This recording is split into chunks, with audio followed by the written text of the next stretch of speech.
You too. Okay, so how about if everybody introduces themselves, and then we can get started. So I'm Karen Palmer, and I am an English faculty at Yavapai College. So I'm really excited to talk about Shakespeare this summer. So Suki, why don't you go next? I'm Suki Waldenberger. I teach humanities and anthropology at Yavapai College, including a class called Magic, Witchcraft, and Healing, which is right up this play's alley. Yeah, it's going to be fun to get that insight. And then Phil? My name's Phil Finkelstein. I'm a playwright that lives in Sedona and Chicago. And I loved rereading The Tempest. It'd been probably 20, 30 years since I had. Awesome. We're glad to have you here. Andrew? Hey, I'm Andrew Winters. I teach philosophy and religious studies at Yavapai College, and I haven't read The Tempest since high school, so I was excited to get back into this play. Nice. I like this coming back and reading something people haven't read in a while. I'm thankful I just read this in a class I just took last spring, so it's fresh in my mind, so that's kind of fun. Justice? Yeah, I'm Justice Burkett. I'm an Arizona local actor. I performed with Lark Productions out of Prescott. I've also performed with the Southwest Shakespeare Company in Mesa, Arizona, among a few others. And I was in The Tempest in 2015 with Lark Productions, and I played the role of Caliban, which was a lot of fun. Yeah. Imagine. All right, well, let's see here. Okay, so the first question, some of these questions, we'll just kind of use them as jumping off points. So the first question that Stratford poses is, what do you think is the central message or the central theme of the play? So who wants to jump in? Well, I think Well, to me, it seems, go ahead. I was going to say that it depends on how you come to the play. I think that everyone's, depending on your perspective, you're going to pull different things out of it. So I imagine that there's 5 of us here. We have at least 5 different major themes, probably more. Yeah. So what do you think is the thing that you got out of it, Suki, then? Well, see, for me, what I focus on is this idea of the mysterious other, and this island of fantasy that is in the who knows where, right? This is a time when they're starting to explore the coast of Africa, reports coming back from this new world of America. And there's so many historical records of people coming back and saying, I saw men who had faces in their stomachs, and they're people that have only 1 foot and they hop around. And these were, published as first-hand reports of these magical lands. And so that's what it reminds me of, is that Prospero has ended up on some sort of Caribbean island and is living outside the bounds of normal space. And that's where the whole play takes place, outside the bounds of sort of ordinary life. Right. Yeah, I think that's really a common theme too. That's something we talked about in my class, about how it was kind of a reflection on that exploration of the time and kind of questioning, okay, should we be doing this? We have a lot of different perspectives there. We had Gonzalo, who just wanted to leave the island as it was, as this paradise, but all of them wanted to rule it, right? They all wanted to take control and rule it. So that's a really interesting theme that we have going on. Phil, Yeah. What were you going to say? Well, I was going to say, basically, it starts with redemption and forgiveness, but that's dependent on how the director stages the play. In the case of your question about Prospero being a woman, clearly you could see it as a feminist play. And I thought that was a really intriguing discussion on that. It reminds me that Shakespeare is always a large palette of colors, and it's what you take from it and how you mix them. Yeah, and this version of the Stratford's version, they really do make a big deal out of that forgiveness at the end. And I thought that was really interesting because it wasn't something, and maybe that's because the kind of the direction that the class I was in went with this was not, it was more focused on the colonization idea rather than the forgiveness idea. But I really enjoyed seeing that moment where Prospero says, you know what, you're right. I'm just going to forgive. And that's actually stronger for me to forgive than to, take my revenge. I really enjoyed that moment. How about justice? Andrew, do you guys have anything else you want to add to that? Yeah, I wanted to go back to, we were talking about the theme of like exploration and the work within Shakespeare's day. And I find it very interesting. You mentioned that your class talked about this interest in colonization. And this is a play that is extremely one-to-one analogous with how European colonialism functioned, which I think is no accident. I think that Shakespeare was aware of the goings on that the empire in which he lived was participating in, right? He was a member of high society, or at least adjacent to high society, right? And so he would have known people who knew people who were on the ships and were coming and going, right? And so I think it's very interesting that the inhabitants of the island that we get to know, because there's these nameless spirits who are kind of in the ether, right? But there's two inhabitants of the island who are non-human, or at least not human in the traditional sense, right? We have Ariel and we have Caliban. And it's very interesting that in their dynamic, we barely ever see them interact. The only time really is when Ariel is tormenting Caliban with Trinculo and Stephano. But it's very interesting to see Prospero interact with each of those two characters and how differently he treats them, considering they are both subservient to him, right? And in the context of European colonization, that's exactly how European colonialism, not just from the British Empire, but from the continent, right? Portugal and Belgium and Spain all occupied countries in the same way, where they would take the local populace, divide them into arbitrary groups, and make one the servant class and one the slave class. And I think in this play, you can see that Ariel is the servant class, right? He's on a little bit of a pedestal. Prospero treats him not as an equal, but with respect, right? And then Caliban, he kind of pushes down and treads on a little bit, right? The interesting thing about that dynamic, and one of the most fascinating things to me about Shakespeare, is that Shakespeare doesn't position Caliban as a victim in spite of that, right? He gives Caliban crimes that he has committed, right? That don't enable him to be exclusively a sympathetic character. But he also doesn't undercut any sympathy that you could have for him, because Shakespeare can't. I don't think he could avoid giving his characters complexity. I don't think he was capable of that. He was too interested in people and how they function, and how they interact with each other to write a boring character, right?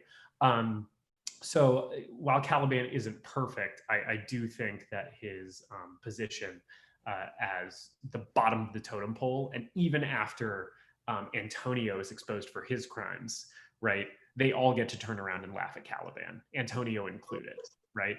And so I think that that dynamic speaks a lot to Shakespeare's day and the things that he would have been observing. One quick thing, I know I already just went on a big long thing, but I also wanted to talk about a theme more broadly, stepping back from like colonialism and just looking at the idea of power more broadly in this play. I think it is a play in large part about power, almost in the same way that some of Shakespeare's histories are about power. And in the transitory nature of power, right? Power isn't permanent. You can gain it, you can lose it, right? And I think that the ultimate message of this play is that there is more nobility in voluntarily giving up power than there is in trying to hold on to it, because that's exactly what Prospero does at the end of this play. He chooses to give up his magic. of his own free will, right? And that is something that is positioned in this play as a noble gesture. Of course, contrasted against Antonio, who usurped Prospero's position, and even that wasn't enough for him, and now he's got to go after the king too, because usurping the Duke's throne wasn't enough. He's just looking to get the next highest position. Whereas Prospero has this ultimate power in the form of his magic, and he voluntarily gives that up to act as a kind of opposite against his brother. So that's what I had. Good. Yeah, I think that's really interesting to look at that, because there is that power play and what's important and what is power. Is it being able to rule, or is it being able to forgive? Where is the power and who has it and how does that work? Andrew, what do you have to add? Just a little bit, quickly, I guess playing off of something that Suki had said a little bit earlier, is thinking about the nature of the other and recognizing that Prospero was exiled initially, and that's how, in this case, she landed in her particular position. And so I just, think of it as being a little bit more metaphorical for the precariousness of life. And through kind of these, tides of life, we come to recognize ourselves as other. And we go through these different tribulations in which we, become more other, and how do we accept that? And then in many ways, how do we then make a new home in light of our new situations? Yeah. Yeah, because we really do. We have that idea about the other and who is the other in this play. And it's really interesting to think about. And in light of what's going on right now in our country, it's so appropriate to kind of think about that and think about, who's to say who is Well, I think that's so tied to those power dynamics, even discussing the colonialism as well. Think about, Foucault referred to this as the hegemonic forces, so thinking about the powers that be. In many ways, they have the capacity to set up the boundaries that establish who belongs and then who is other, who's outside of that. But then looking at how particular subgroups, when they have been othered, then have the capacity to set up new boundaries for themselves. And I think that's where ritual and becomes such an important aspect in this particular play. Well, and think of Miranda. I mean, humans are the other for her. Right. She never imagined that there were such beings in this world. And they're just, ordinary sailors and, princes and dukes and kings, and still. She's had such a bizarre upbringing that her idea of what is the norm and what is the other have got to be skewed. That was one of the questions that the Stratford educational department, I guess, put together, is what do you think happened after they got off the island? And what kind of culture shock is she going to go through? That's a really interesting thought. I always think about that, when I put a book down, or in this case, a play, what happens next? And that's really interesting. One of the thoughts I had, she's at the end, it's interesting in this version that Prospero is trusting Ariel to get them safely home. That was his last task. And she kind of set him free, put all her magic stuff away. But when I read the text of the play, I didn't see that as clearly as they portrayed it on the stage. So I was left wondering, did she really let him go, or did she hang on to him all the way back and then feel like she had one more task for him to do? That was kind of what I was left with at the end, just reading the play. So that was interesting to me to see her actually release him at the end of this one. That was good. Justice, in your production, did you guys have that moment at the end? Yeah, so in our production, it was actually a super interesting choice that the director made with that moment, because Ariel's ending, like you were kind of alluding to, is a little bit ambiguous. Like Prospero states that he's freeing him, but like you said, it's not clear if it's like in that moment or if it's we're going to do this a little bit later. And then Caliban's ending is also pretty ambiguous. What you get from the text is essentially hey, everybody's going to laugh at him, but we're not really going to punish him beyond that, which is kind of seen as a mercy for that character, because, you know, attempted murder has been added to his list of crimes, right? So, you know, he's no saint. But in our production, we kind of wanted to put a little bit more of a bow on both of those characters' stories, and without changing or adding to the text at all. We just did it through silent interaction, where we had Prospero. He gave the liberation speech to Ariel, and Ariel was able to exit, I believe, through the crowd. I think he went out through the center aisle, and be essentially freed from the confines of the proscenium stage, right? And then we had Prospero, when he broke his staff to give up his art, he gave part of his staff to Caliban, essentially saying, you know, you're the ruler of this island now, which is a nice way to circle back to Caliban's line, I am all the subjects that you have, which first was mine own king. And essentially Prospero gives him a part of his staff as like, you are your own king once again, here's your scepter to rule over the island with, right? So that was a way that we accomplished that in our production. I know that in the Stratford production, they cleared up the Ariel thing, but the Caliban thing in their production was still left a little bit more ambiguous. But you know, I have a soft spot for the character, having played him, and I like to think that there's redemption there, and that in getting his freedom back, he's able to kind of connect himself a little bit more to the island and to what made him him in the first place, and kind of divorce himself from some of the negativity that having Prospero and Miranda around caused him. So we'll get to that when we get to the question about what happened after the play ended. But that really, I think, goes back to this sort of reading it through a colonialist or post-colonialist viewpoint, because, yeah, it was Caliban's island. And then all these Europeans show up, and like you said, every single one of them wants to be king of their own little kingdom. And that's kind of what the New World was seen as all of these empty spaces to be colonized and ruled and brought under the flag of whichever king or queen you were serving. But that doesn't sit very well with, you know, sort of a modern sensibility.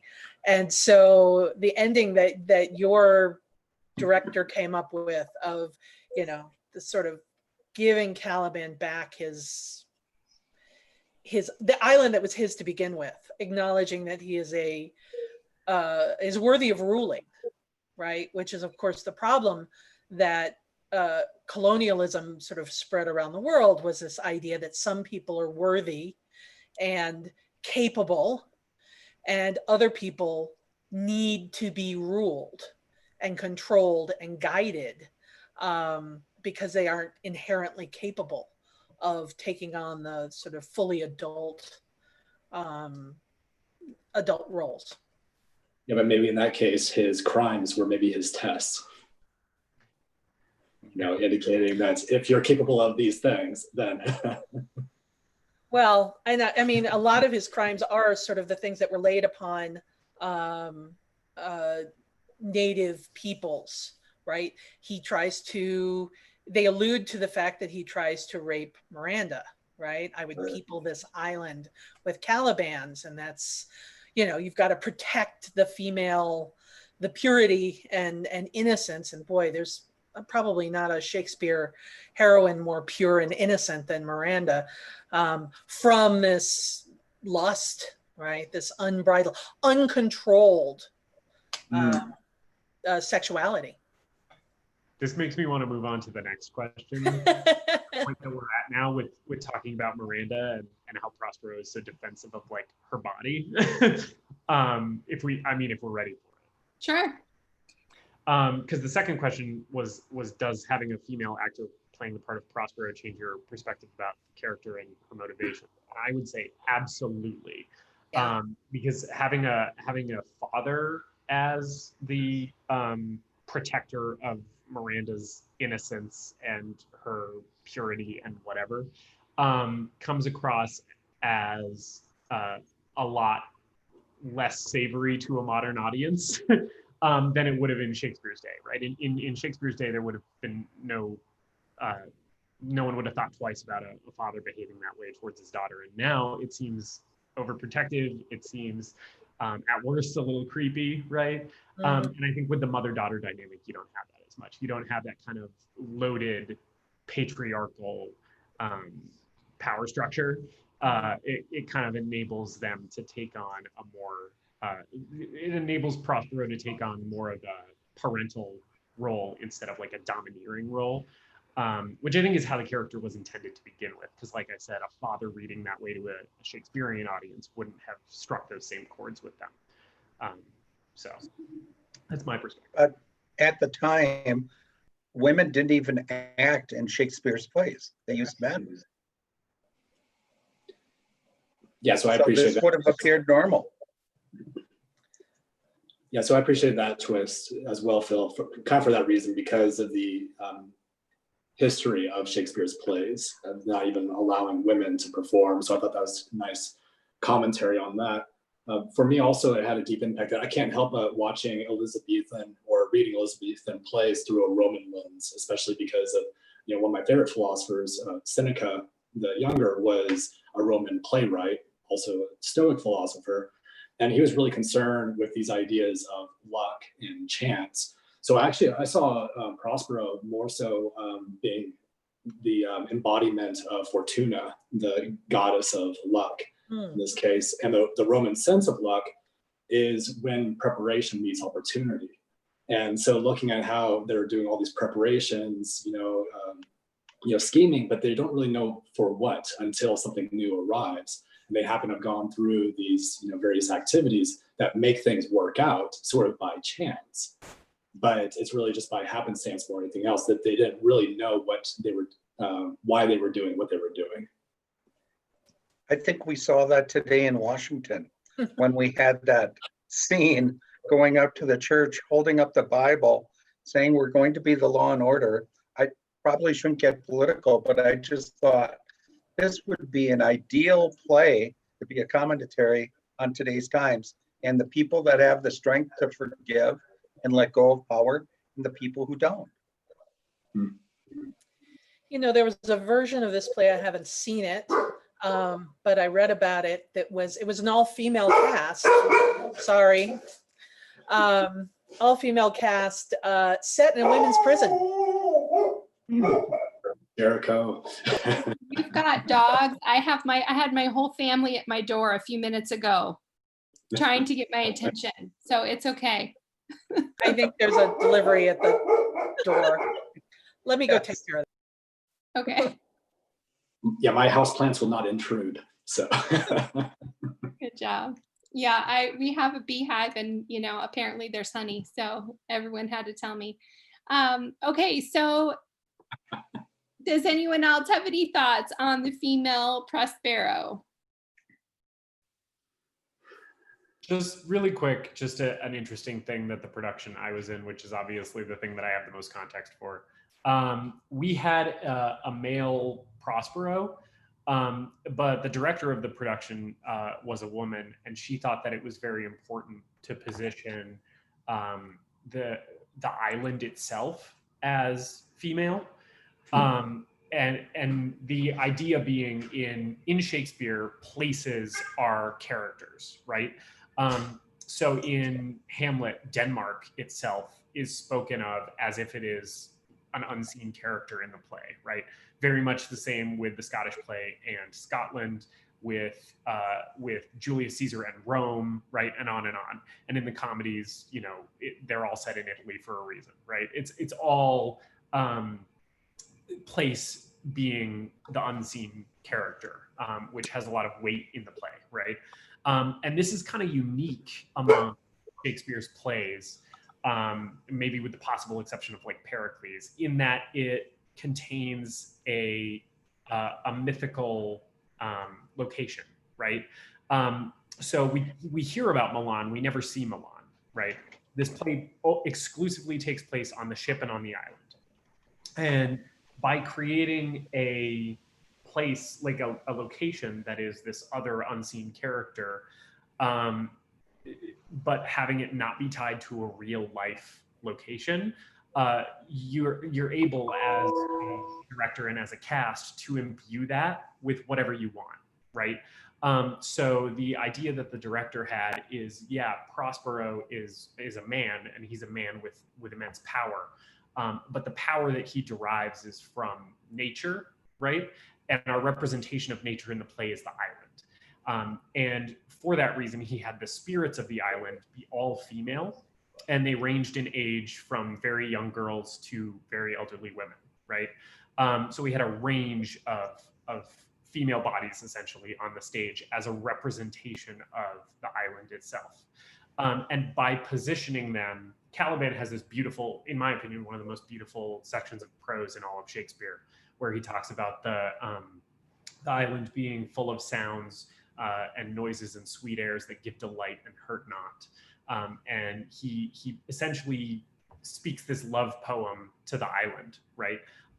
And in that moment, we wanted to make that moment very important in our production to show that while Prospero is powerful, the island is more powerful, and the island is female, right?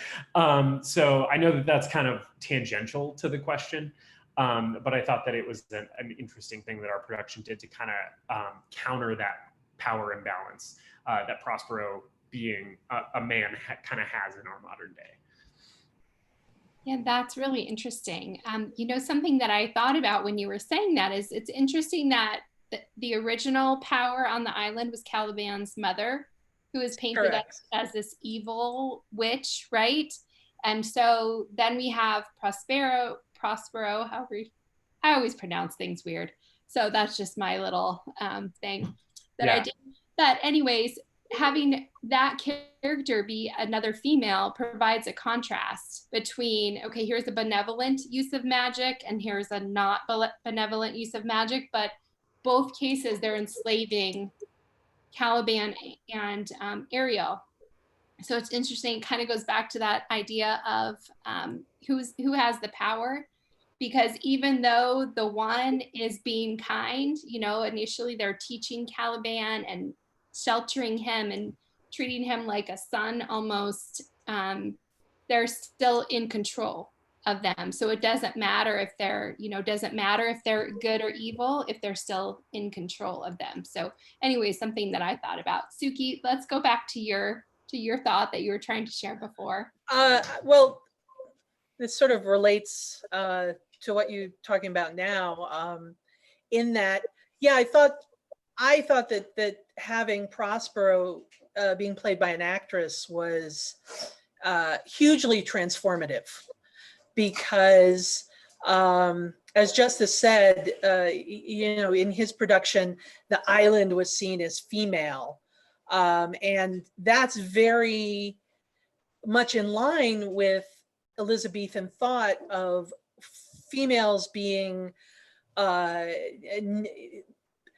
dichotomy of females being associated with nature and with uncontrollability and fertility and sort of the mysterious and the wild, whereas men are men of science and reason and language, and there's even a contrast between two different kinds of magic, because I mean, we don't hear much about Sycorax, we don't hear much about Caliban's mother, but one, she's female, obviously, and the sort of implication is that her magic is earthbound, that it's inherent, as opposed to Prospero, who learns everything from books, right? This is magic that is intellectual and learned, and I see this as in opposition to this witch, right? This female uncontrollable spirit, and that would have resonated very, very well amongst Shakespeare's audience. That was a duality that they were very familiar with, despite the fact that they'd been ruled by Elizabeth, who, you know, literally embodied both of those. You know, she called herself a prince, refused to get married because she didn't want to take on that female role. She didn't want to be seen as a mother or fertile in any way. So when you take that away and you make Prospero female, yeah, the whole dynamic changes and it becomes a whole different discussion. I thought it was brilliant. Yeah. Well, I think that was a good way to wrap up that. Well, I was actually going to say, because I was doing a little bit of research before this, and there's in English magical theory, this dichotomy exists. And there's the sort of scholar magician who's really the predecessor of the scientist, right? Isaac Newton was trying to turn lead into gold. You know, you had Paracelsus as well as yes. Paracelsus. And this really goes back to I was reading a Neoplatonic idea of magic, which I'm sure Andrew can talk about much more than I can, but it's this difference between like the hedge witch and those people. Well, they just do love spells and they curse cows and make the corn grow, as opposed to these gentlemen scholar magicians who sit around reading books and get so engrossed in that intellectual life that they get deposed. Andrew, did you want to add on anything about that? We actually don't have enough time, but I'm good. Yeah. Okay. Well, it's interesting. Well, right as I was saying, that wraps that up. I had another thought too, that when Prospero says, I've been trying to enlarge my mind, when she's talking about how she's put all her mind into learning, and how that moment struck me as if it's much different having a female say, I've been learning and using my mind, especially in that day, than it is to have a male say that. So that was a really interesting moment as well, because to have a learned female it's totally different.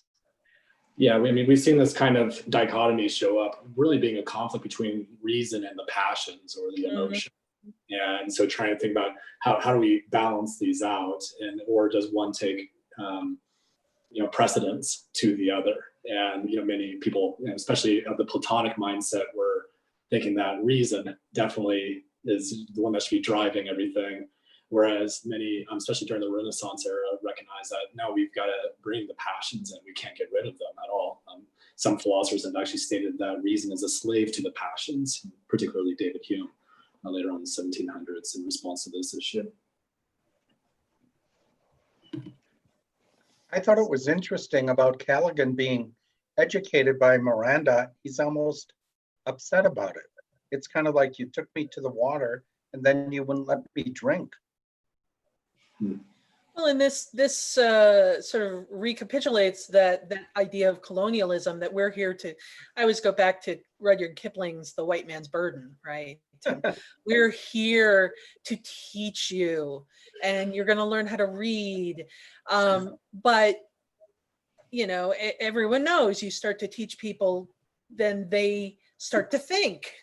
And they may not think the way you want them to think. They start to realize that they're not being treated fairly, or they're reading philosophical treatises that say that they shouldn't be enslaved or whatever. But that goes on again and again, that, you're going to teach someone and frame it as benevolence, when really it's for your own convenience, or to make them a better servant, or for some political or religious imperative. Yeah, you taught me language, and my profit on it is that I know how to curse, is one of my Exactly. one of my favorite sentiments that's expressed in the play, because it's exactly that, right? It's exactly, it's that act of rebellion that's inevitable when you have someone who is in an uneven power dynamic, right? Yeah, I agree. Yeah, and even that idea of teaching, that's still privileging one way of being over another. So you can see it as, oh, I'm being benevolent, I'm teaching you, I'm making you better, but then you're saying just inherently, my way is better than your way, and I'm going to take over. So because even Gonzalo, when he's saying, hey, I'm going to make the island just be a paradise, he's still saying his way is better than what's already there. So okay, so let's look at the next question. Kind of goes a different direction. It talks about design elements. Does anyone have any comment? Kind of talked about a few things about along these lines, but what design elements stood out and why? Well, I was doing some research beforehand, and I'm not a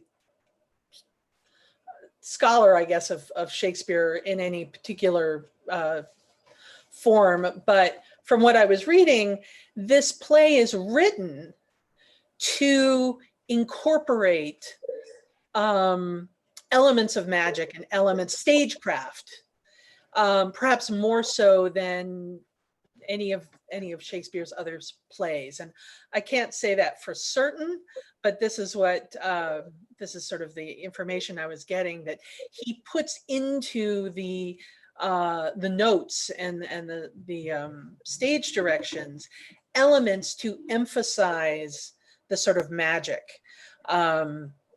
Starting out with this big storm, right? And people are going to be shaking, who knows, pounding on drums or whatever they were using to create this sense of elsewhere, I guess. So I think it's baked into the play, as opposed to maybe some other of his plays that you've got to sort of step up your game and make this look amazing, or, it's got to move your audience. Yeah, well, and the modern ability, we think of going to a play, we're in the dark, and the plays can happen on stage, and we're kind of a part of it, not really a part of it, we're watching it. And so they're able to pull in a lot of those elements and amplify them with technology that we have that Shakespeare wouldn't have had. And from my understanding, most of the plays were during the day. Mm-hmm. So we wouldn't have had the dark, they were outside. So it would have been a lot more challenging to show that storm and to show kind of the magical elements, because they were outside. So I don't know, have any of you guys studied that, what that would have looked like? Just a little bit. I mean, so Leonardo da Vinci had actually developed a lot of the technologies for stage designs for, like, curtain pulleys and so on, and even pyrotechnics as well. And that actually goes even back to Aristotle. Aristotle was very concerned with tragedy and how to produce it, and he was interested in engineering as well. So the device of the ex machina was initially used for a lot of these stage type movements. So even in early Greek tragedy, they were incorporating some more advanced stage designs than what we would generally assume. But the audiences were different too. In a lot of cases, they were doing a lot of drinking. So is that different? Yeah, until the break. But it just, it's almost as if the island is somewhere in between the real world and the mystical world. It's like a halfway point. And the audience is drinking a beer, and they're getting a little pleasantly happy and just thinking, it's Friday afternoon and you've left work and you've had a couple, and they're more predisposed to being able to accept this. But they've also been standing for hours too. Yeah. Most of them. So entirely fatigued and dehydrated. I actually saw a production of The Tempest at the Utah Shakespeare Festival 7 or 8 years ago, I think. And they incorporated real magic tricks into the play. So Prospero actually levitates. And it's, the classic floating, making someone float. Just a couple of times. It was not sort of overwhelming, but a couple of times they actually gave us magic as part of their production. Justice, you were gonna, you've been trying to say something.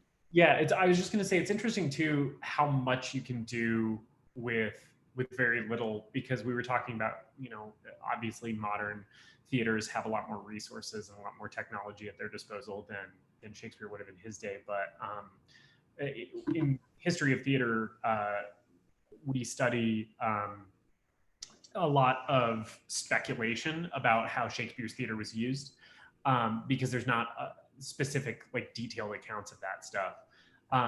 But there are a lot of shipwrecks in Shakespeare's plays, and lots of scholars and people who are authorities on the subject thought that was because he had figured out how to make it work. It was a trick that he knew how to do. So he wrote it into a bunch of plays because he did it once and was like, we really nailed that. Let's do that again. And this show starts with one, which is a bold move. So I think that it's probably something that he had nailed by this point. This is one of his later plays, one of his last ones. And there's speculation that the heavens in the Globe Theater were used to hang sails from in scenes where the characters were on a ship. And it would have been very easy to do that even with the technology available at the time. And I thought that it was really cool that in the Stratford production, that's essentially what happens. The sails fall from the heavens the same way that they would have in Shakespeare's Globe, if that is indeed how they utilize that space, right? And it also would have been very easy in the shipwreck to simply cut the sails from the heavens and have them drop and have the shipwreck, right? Literally before people's eyes, and again in the middle of the day with no lighting tricks, none of that stuff, just good old-fashioned ropes and stage crew, right? So, you know, we don't know that that's how that happened, but it's entirely possible, and it's fun to speculate on. But also, like, thinking about doing more with less, I'm thinking again about the production that we did. We performed at Arcosanti, which, if you're not aware of it, is an architectural experiment in the Arizona desert by Cortez Junction. And that's a very interesting space, and it has lots of interesting performance locales in it. So we did the shipwreck in the vaults, which is this kind of wide open space at Arcosanti where there are these large arched ceilings, and it's primarily outside.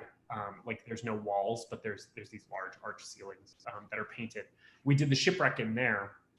And then, because we didn't have a huge budget, we didn't have a lot of lighting equipment or anything crazy like that.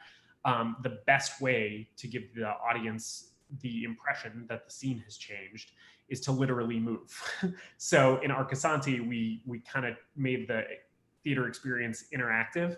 And we've done this with a few productions that we performed there, where we take the audience from the vaults after the shipwreck and physically move them to the island, which was the amphitheater. And that's where the rest of the play took place. And the amphitheater is kind of a standard thrust proscenium surrounded by a moat, which was filled with water. So it was literally an island. And so again, when you think about theater, you know, doing more with less, and how in Shakespeare's day, he would have had creative solutions to some of the problems of not having the kind of resources that we have now. There's also creative solutions for small theater companies with low budgets and all that stuff. So it's still going on today. Not everything is all lights and computers. So. Well, and you know, it's interesting because hearing all these things is really interesting, because one of the things that we talked about in my class is that Shakespeare had a lot of protests about his plays being too realistic, and people wouldn't know the truth from, you know, the fiction. And so they would be, you know, that he got a lot of criticism for that from folks who, I think it was a lot of religious criticism too, like, oh my gosh, people are going to think this is real, they're not going to know. And so in some of the plays, other plays that we looked at, they, you know, had the play within a play where they're like, I'm a bear, and, you know, so clearly not a bear, that they were making fun of that idea that the audience would think that somehow what was on stage was real. So it's interesting to think about, because we're thinking, how could it be more real? But in that time, maybe they were, thinking, okay, we got to make sure it doesn't look too real because people might be scared. I don't know. That was interesting. So the theater comes out of a religious context, right? I mean, you can go all the way back to ancient Greece, and the theatrical productions were rituals. They were religious ceremonies. And then throughout the Middle Ages, and certainly straight into the Renaissance and the Shakespearean era, most of the acting productions that people would see were at the church. They do the passion plays. And then certainly more and more people are able to read at this point, but certainly during the Middle Ages, that's how most people experienced the Bible, was through these productions. So I can see from the church's point of view, they've been producing plays for centuries to give people the truth. This is, this is our sacred stories. And then for a profane production, right? A mundane, something that's not religious.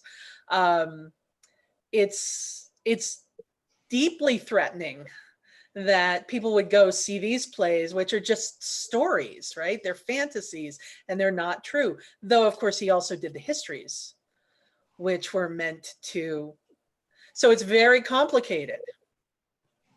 What's real and what's not real in the theater.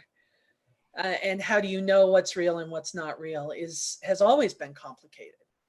One thing that especially showed up at the very end, when Prospero is asking permission to be set free from the play. Mm-hmm. It's actually, breaking the fourth wall, engaging the audience in that context of being like, only your prayers in this context can alleviate me. So I think that further perpetuates that idea that as audience member, you're not just observer, but you're also a participant, which I think then plays on that same theme of other. Whereas the audience members are able to view the players, the actors, as these objects who are acting out play, but all of a sudden when they get brought into it, then it brings up this question of, well, wait a second, to what extent was I actually outside of this, the theater being a ritual space? Right. And then, of course, there's the connections made between Prospero and Shakespeare himself. Mm-hmm, right? Mm-hmm. This is one of his last plays. He's not that old. Shakespeare's not that old, but he's obviously thinking about mortality and his own life and the whole idea of the stage as magic and the playwright or the director, or the actors as creating magic. There's an obvious connection between this one character and the man who created the character, who's maybe the man who's on the stage, but he's not. And then it gets complicated. It's what it's what makes theater so engaging. Well, I love it because it plays on that idea of suspension of belief. Mm-hmm. That you have to, when you enter this ritual space, lights go down, you got your beer, as Phil had brought up, that you're not constantly analyzing, okay, so how do they do this? How do they do this? When you're critiquing, then you're taking out of the experience of it. In the same way, if you're watching even a movie, that if you're constantly focusing on the special effects or being done as special effects, then you're not having the experience of viewing the movie. Yeah, it's one of the other plays, maybe the same one that I was talking about.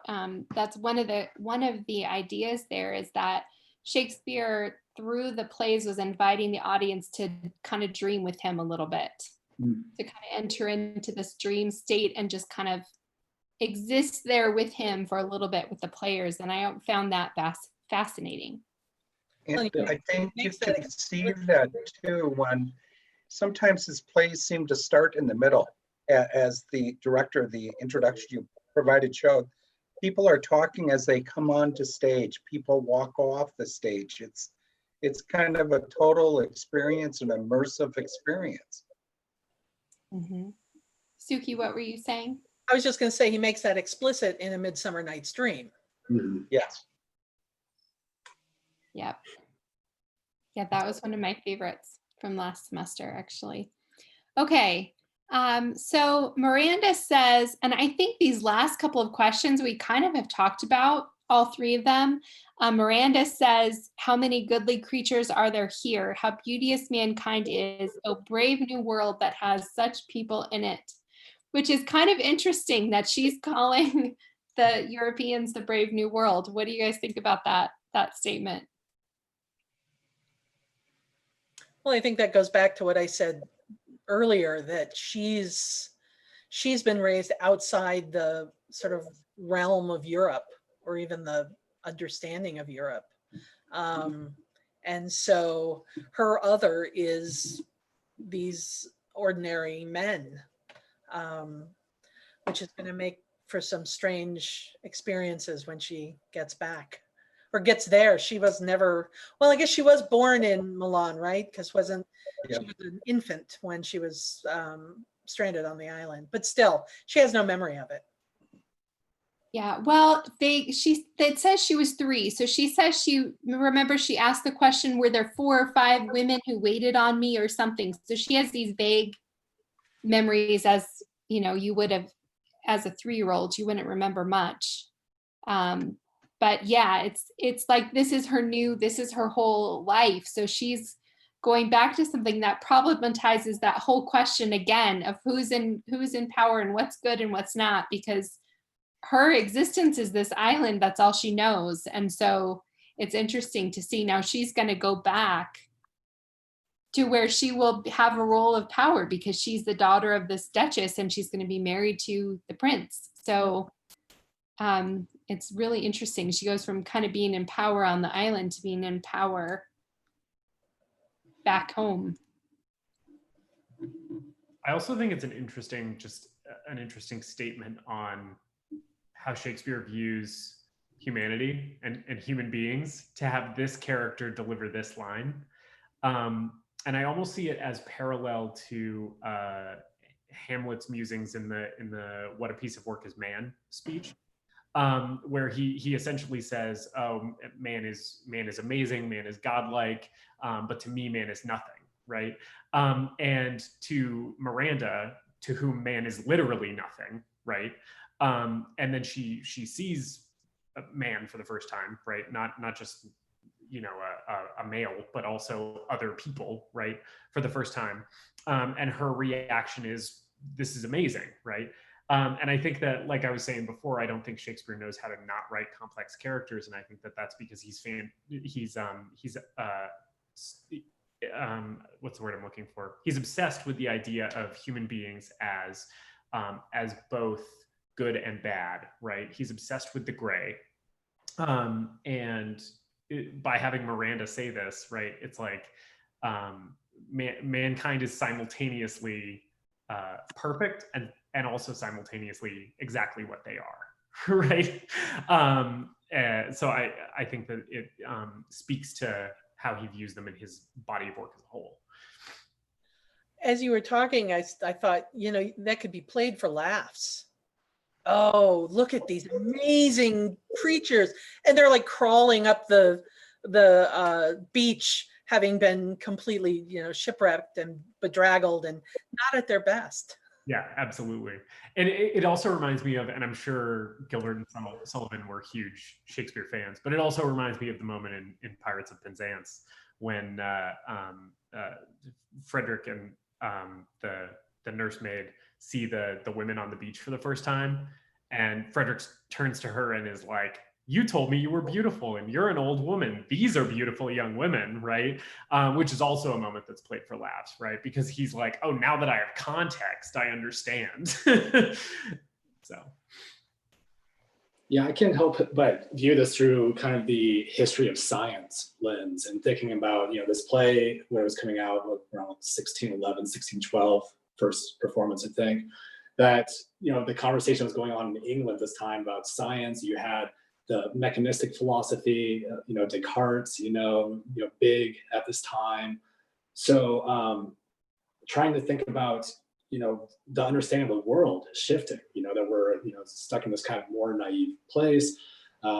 Renaissance has come up, but we really don't know what to do with this revival of information and text.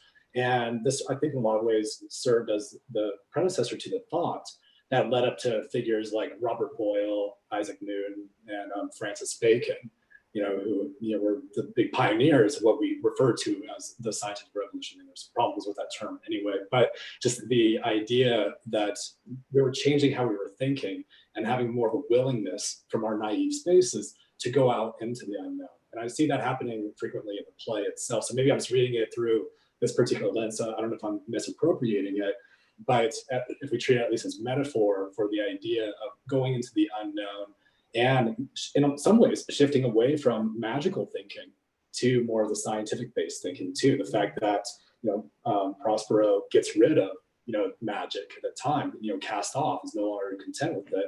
That could be, I think, in many ways a metaphor for humankind no longer having to rely upon magical explanations, but the willingness to go out into the dark and the unknown from our naive places. That's interesting, Andrew. Well, and I think one of the things that I talked about in my rhetoric class with my students is Renaissance humanism, which Shakespeare was right in the middle of. And that was a big thing too. He's looking at, Justice talks about his complexity and his character. So that really plays into that idea of every human being has this potential to grow and learn. And, there's good and evil, and how does that play out in a person's life and their choices, instead of it being like, you are what you're born. It's, you can grow and learn. So we kind of see that problematized also in this play a little bit. Yeah, but so many of those scientific thinkers themselves, because I think oftentimes science gets lumped in with secularism, and many of the scientists at this time were what's understood as being natural theologians, that they understood that the best way to understand creation was by developing these tools of investigation. Yeah. Well, you guys, it's 7:28, so we only have 2 minutes left. So we have talked our hour away about The Tempest, and it has been such a good conversation. I feel like I've learned some new things. Hopefully people are watching and they feel like they've learned some new things about The Tempest. We've got a lot of different cool topics that we talked about. So I've really enjoyed spending this hour with you four. And next week, we're going to look at Timon of Athens, which I have not read yet. So I'm going to have to do some study on that. So Andrew, I know you're going to join me next week at Suki. You too? Yes. Awesome. This is a good Monday night activity, so this is perfect. I love this. It's a great way to start the week. A little bit of Shakespeare. We all get to study a little bit over the summer. I think it's a really great thing. So I look forward to seeing everybody next week at 6:30 on Monday. And so in the meantime, make sure you watch Timon of Athens. Is that, who knows how is that actually how it's pronounced? I always have to ask, because that's, like I said, famous for mispronouncing things.